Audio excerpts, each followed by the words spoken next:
My question was, in 17 years of teaching and mentoring through the university system here, I've seen fashions come and go as they should. And there are some trends that leave me gasping, sometimes. And I'm wondering today, the old values, because everything is being challenged, the old values that we once held dear and we were told were important. I don't see that sometimes. And I'm wondering, does demeanor, does comportment, and all those things matter today? Or how do we address that? You'll see I'm choosing my words very carefully here because I'm not even sure the question is all together yet, but there you have it. It is. Thank you. Welcome. Segun is from Canada, and it's in the teaching profession and into mentoring. So I just wanted to give you the context. Yeah, please unmute and respond to his question, please. Okay, should I yes, go? Yeah. So the question is, does demeanor, comportment, those values that we were taught when we were growing up, do they still matter? I think they still do. Yes, I know that we now have social media and there are lots of people who are making it big, making lots of money from flaunting all those rules that we held dear, because they are able to achieve followers by maintaining a particular social profile and filtered look. But at the same my worry, with my children, I would say, is that sustainable? And does that make you happy? We still need to look at what success means. And success is a feeling. And success is about the values that we have learned, a connection with others. And that's what's going to sustain you through years and years and years of life. And so I still think that those old-fashioned values still work, because and we should still teach that to our children. And perhaps, to the extent we can, find ways to highlight people who still imbibe those values and with the lives that and the successful lives they are living. Because I think what we have now is a skewed world, skewed interpretation of success. Social media has helped us to identify success in a particular way. I identify it with number of followers and whether you're an influencer or not. But for those of us who believe that there are other standards of success, which has to do with how you feel about yourself and your place in society and your relationship with others, I think we should do a bit more to promote that. Thank you. Segun, I don't know whether that's answered the question. Thank you very much. That's very helpful.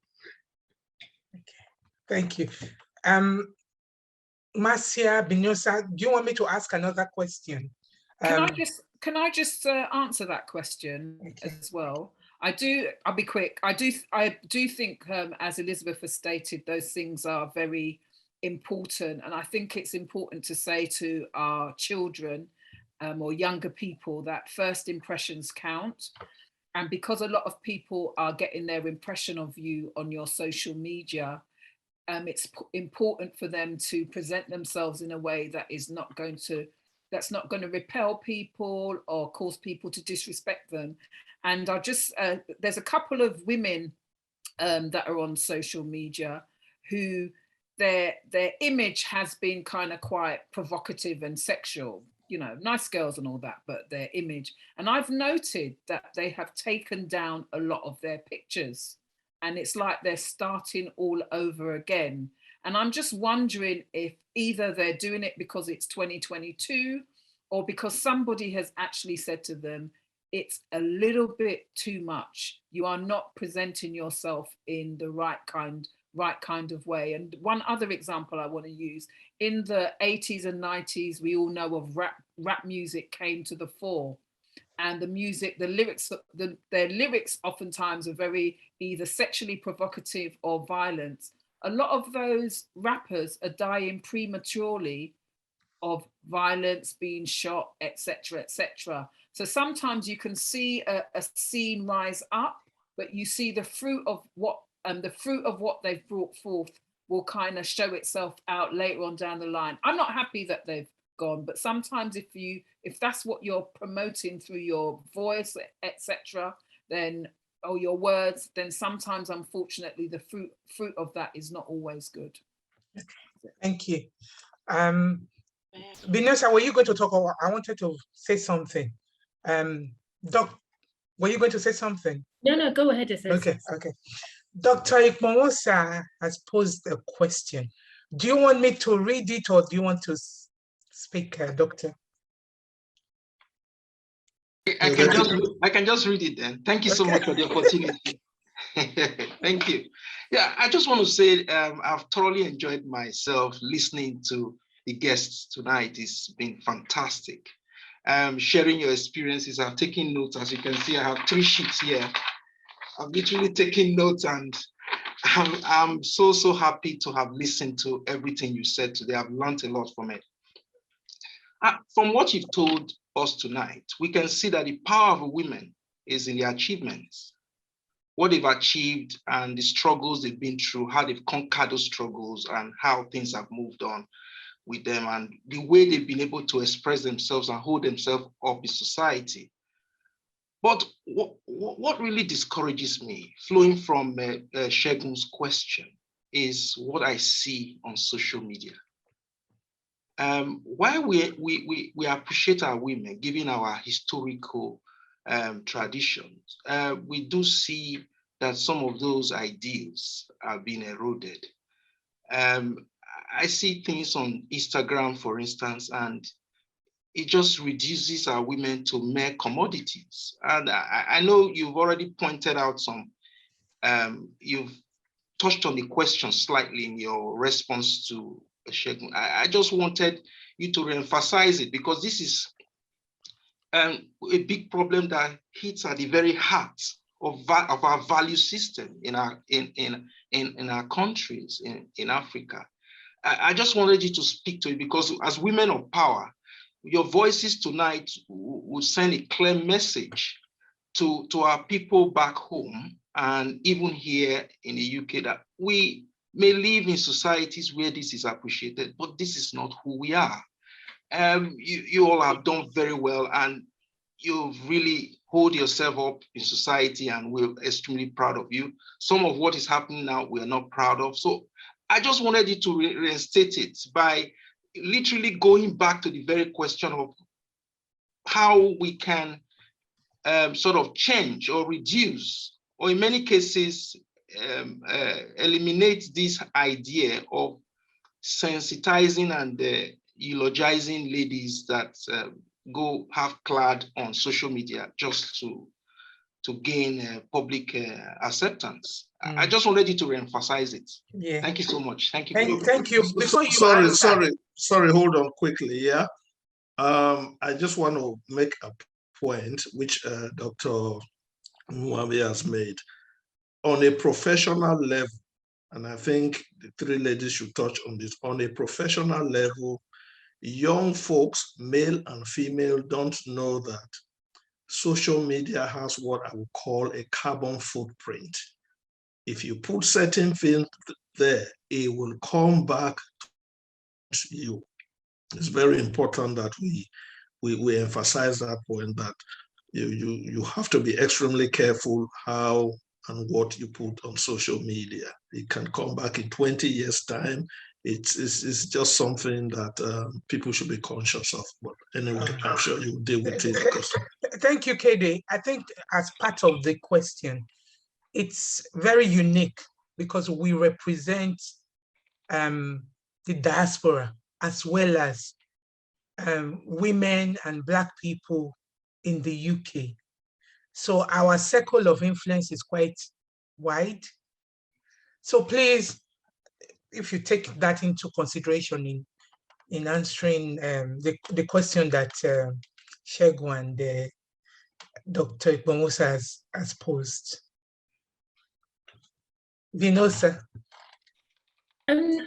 So just in terms of the question, if I think I'm understanding it right, this is about women who post provocative images of themselves. Young women, yeah. Young women, okay. So I think everything starts essentially in the home, and how you, I guess, as a parent, communicate to your kids. I think there's a lot of peer pressure, particularly with young people, about how they should, or they feel that they should present themselves on social media. And back to Kelly's point, they maybe don't realize the long-term impact of what they were doing. They might think, oh, it's fun or whatever, they're doing this for now. And actually in a few years' time, it could have a detrimental effect on their career, or you just don't know what could happen. But I think a lot of it comes down to education.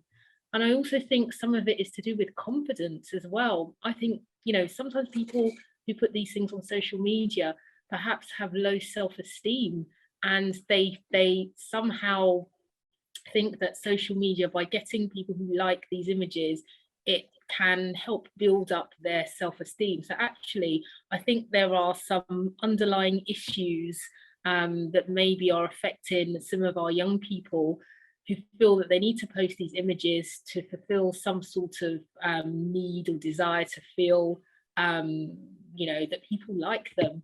But I think it starts with education. I think we need to educate our young people about the impacts and the dangers actually of social media and that type of activity.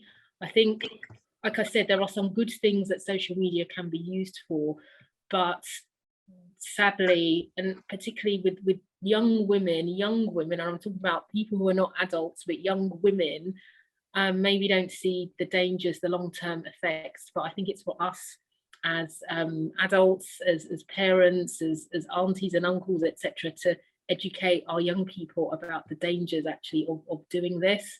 And like I said, I think there are also perhaps some underlying issues as to why young people feel the need to post these types of images. It's as though they want to feel accepted and want to feel appreciated, and it speaks to perhaps there's a issues or an emptiness within themselves as to why they feel that they need to do this. But yeah, that's just a few thoughts from me. All right, thank you. I'm going to say something. Dr. Ipomosa has also said that affirmative action is still considered remotely in the developing countries. This has reduced the capacity to leverage the skills of our women. How do we encourage governments and policymakers to improve women's participation in governance and public life? I think once you have answered that, please, one minute each. Yuwa has raised her hand. She would like to ask a question or make a comment. But if you can just quickly address that, what Dr. Ipomosa has raised. Okay, should I go very quickly? Yeah, please. I think it's a very important issue. Actively encouraging and growing the number of women who participate in governance, in politics. Because I look at Rwanda, I'm actually quite impressed with what they have done with affirmative action and with a lot more women involved in government and in leadership positions. I think they're making a pretty remarkable impact. And I think we really do need to do more to support initiatives to actively grow the number of women, because it's like, for instance, I know that in Nigeria, recently there's been a lot of disappointment because none of the gender bills that were before Parliament were passed. And affirmative action is important because where we have this sort of imbalance, I don't think the situation will fix itself. And if government is not forced to actually address the number of women, Nigeria has done very well in the private sector in growing women, but until women start to be in more positions of leadership in politics and in government, I think we can't really feel that effect. So I think we just need to do a lot more to highlight the advantages of affirmative action. Okay.